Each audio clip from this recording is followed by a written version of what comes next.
Hey ladies and gents, today we are opening 36 packs of the brand new Magic set, Innistrad Crimson Vow. They are draft booster packs. We're going to see what we get in here. Hopefully we get some cool stuff like Soaring the Mirthless.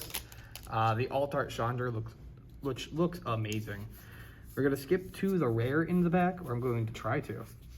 Alright, so we have a Curse of Hospitality, a beautiful Swamp. It's not a rare, but it's a rare to me. And we got some uncommons. This set is pretty cool. It's not my... I think I like the Midnight Hunt a little bit better, but there's a lot of really cool cards in this set. The basics are amazing. Alright, so tokens, another Swamp. We have a Uvenwald Oddity, Trample, Haste, 7 mana, Transform it.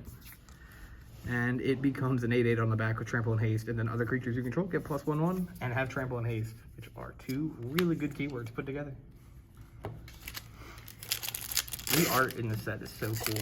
I love whenever we go, they go to Innistrad. It seems like that's when the Magic artists try their hardest. More tokens. We have an island this time, and that island looks insane. Holy crap.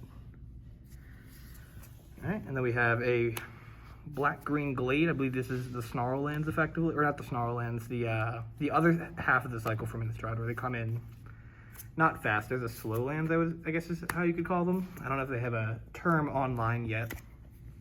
Camera right now, more tokens. We got a foil.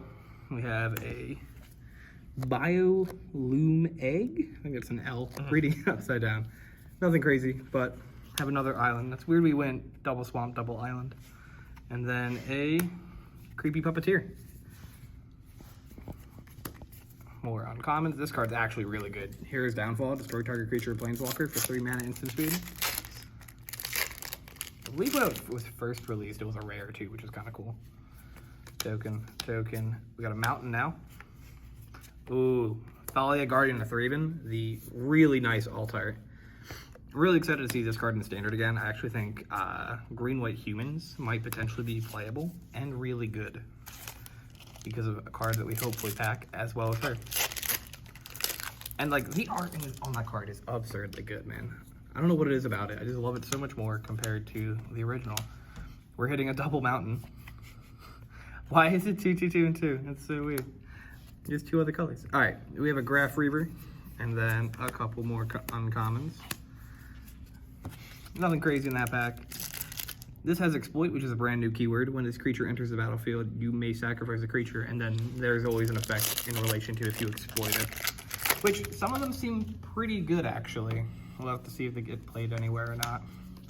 So, we have a rare foil. We have Welcoming Vampire. A very good addition to any vampire commander decks you might have. We have a Forest. Another slow land. And some more uncommons. This back is fighting me. But no mythics yet. Alright, checklist card. Blood Vial token. Daybreak. Combatant's foil. We have our first planes of the batch. Then we have a Voldaren Bloodcaster in the alt frame, which looks really cool. I like the spiraling on the columns here. I guess I was saying earlier, man, Innistrad art is just absurdly good.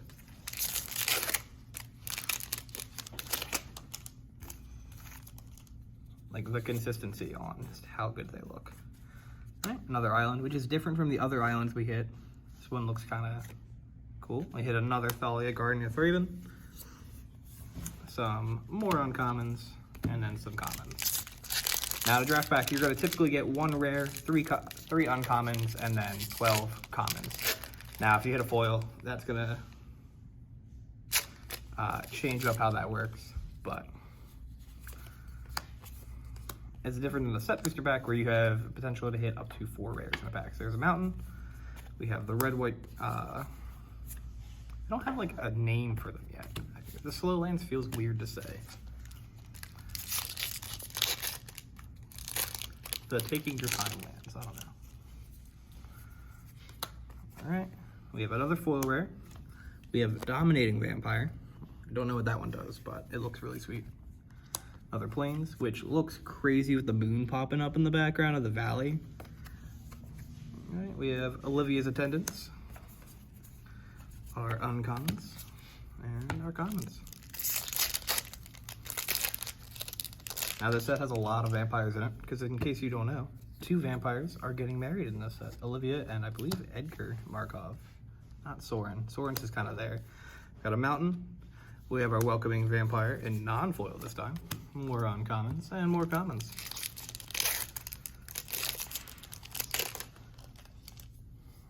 A token, a forest. Ooh, we have our first mythic, and it's Olivia Crimson Bride. Flying hasty when she enters the battlefield, or when she attacks, return target creature from your graveyard to the battlefield, tapped and attacking. It gains. When you don't control a legendary vampire, exile this creature. This is a pretty cool card for Reanimator. I don't know if it's going to create a Reanimator style deck in Standard or not, and I don't think it's good enough for the modern variant of the deck, but you could see some play in other places. Having haste is pretty sweet. Ooh, we have a foil island this time, as well as the swamp. And then Howling Moon is our rare.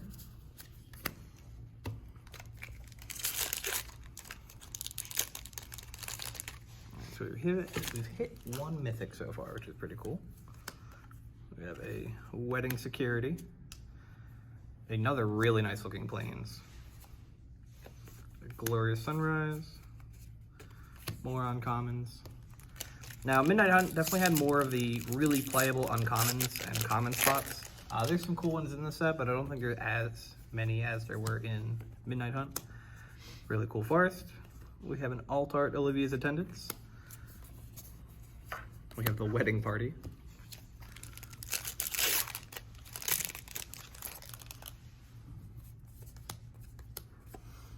Island. An alt art Torrent's Fist of the Angels. That's some really cool comic style. It reminds me of the Walking Dead's art style. It's pretty sweet.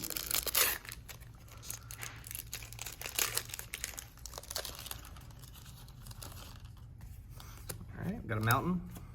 And we have another mythic. We have Cemetery Illuminator. This is the mythic spirit that they revealed. It's a really cool card, actually.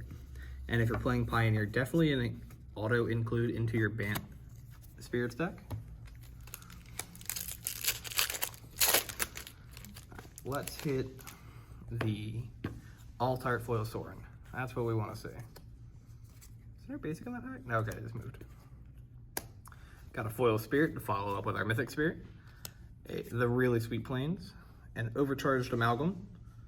This is one of the new exploit spells. When it's exploited, you can target, I believe it's target or counter a target spell. Not target a counter spell.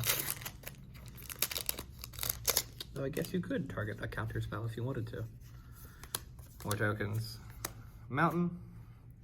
Ooh, we have a Cemetery Gatekeeper, another mythic. This is part of the 2 mana mythic lineup that they're doing, which is pretty sweet. Has first strike and is a vampire. I saw something on Twitter where they were talking about the art, the MTG Judge Flavor rulings. Swamp. We have a Jacob Hauken Inspector alt art mythic. And that art is really cool, actually. Looks so cool. Yeah, you tap, draw a card, exile a card from your hand. Face down, you may look at that card as long as it remains exiled, and you may pay 6 mana if you do destroy it. If you do transform it. And then on the backside, at the beginning of your upkeep, exile the top card of your library face down. You may look at that card for as long as it remains exiled. Once during each of your turns, you may play a land or cast a spell from among the cards exiled with this permanent without paying its mana cost. That's actually really cool. And the backside is pretty sweet looking too. I really like the art on that card. All right, we have a foil, part Parasitic Grasp, a plains, another mythic. We got Hollowed Haunting, enchantment. As long as you control 7 or more enchantments, creatures you control have flying and vigilance. When you cast an enchantment spell, create a white spirit cleric creature token with this creature's power and toughness are each equal to the number of spirits you control. More uncommons. I definitely reversed them on the last batch. I got excited by the pretty card. All right, we're about halfway through the box, it looks like. I think we're at 4 mythics right now. We have a swamp, which looks kind of miscut. It's pretty cool. We have a patchwork crawler as our rare. Some more uncommons.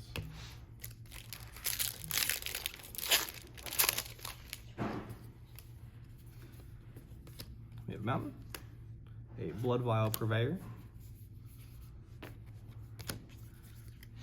What's that? Oh, evolving wilds. Okay, cool. We got our our common reprint of evolving wilds still. That way we have a pseudo fetch land in standard at all times, but not a good one, an okay one. Got a forest, a full art of the Warzov slow land, take your time land. I don't play enough standard to know like the lingo for those cards yet. All right, the beautiful island, a consuming tide.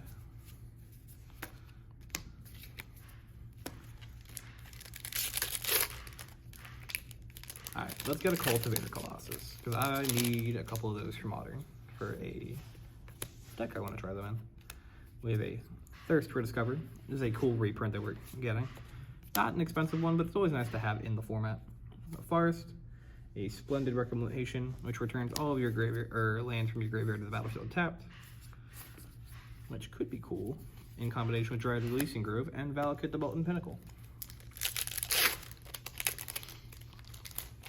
We are strictly Titan gamers here. Ooh, look at that Chandra emblem. That's actually really cool looking. All right, got a swamp. A Voice of the Blessed, which is another spirit rare. I think the best art in this set has to go to the alt-art Chandra mythic. That thing looks absurdly good. Plains. An inspired idea. I need some of those in my life.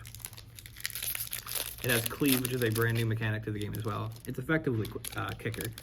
But if you cast the card for its cleave cost, you ignore the bracket, or the part of the effect that's in a bracket, which is kind of cool. So some of them are like, counter target spell unless blah, blah, blah, but if you cast it for the cleave cost, you don't have to island, dominating vampire. You don't have to like pay or worry about the drawback.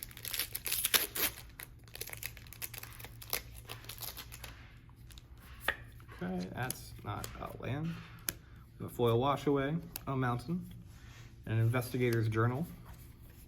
Probably looking into the vampire wedding, which would make sense. I would be a little concerned if I'm a human and there's vampires getting married near me. Forest, Hamlet Vanguard. This is the card that I really, really like from the set. So it is a 3-mana human with ward on it. It means if it's targeted, your opponent has to pay 2 just to resolve the effect. But it enters the battlefield with 2 1/1 counters for every non-token human creature you have in play. So, say you play a 1-drop turn 1, a 2-drop turn 2, and this guy turn 3, it's a 3-mana 5/5, and then scales accordingly for the rest of the game. I've been really enjoying that and Thalia in standard right now for a green-white humans deck. Alright, Mountain. Giralf Visionary Stitcher, the guy who made Prized Amalgam, or at least that's my headcanon. I could be wrong, but that's what I'm rocking with. A token, a foil Siphon Essence. That swamp is insane looking. Falcon Wreath Forebear, which also looks insane. I'm kind of getting tired of us like having showcase frame after showcase frame, but if they look as good as like this one does, I think I'm okay with it. Another insane looking swamp, a winged portent. Kind of looks like a skull. It's bats flying over the moon, but it kind of forms a skull, which is cool. I don't know art terms, so I can't like compare it to what it could be. All right. Our last pack, we have a Rot-Tide Gargantuan, a Forest, and Ascendant Pack Leader. The best uncommon in the entire set, the Mischievous Catgeist. He's just a dead cat playing with some yarn. That's amazing. And then other uncommons of not noteworthy commons, and yeah. So, thank you for watching. If you'd like to purchase some Crimson Vow, come to any of your alternate universe locations in Bluebell, Holmes, Wilmington. We also have an online store, and we have plenty of product, and we'll have plenty of singles after the set fully releases on the 19th.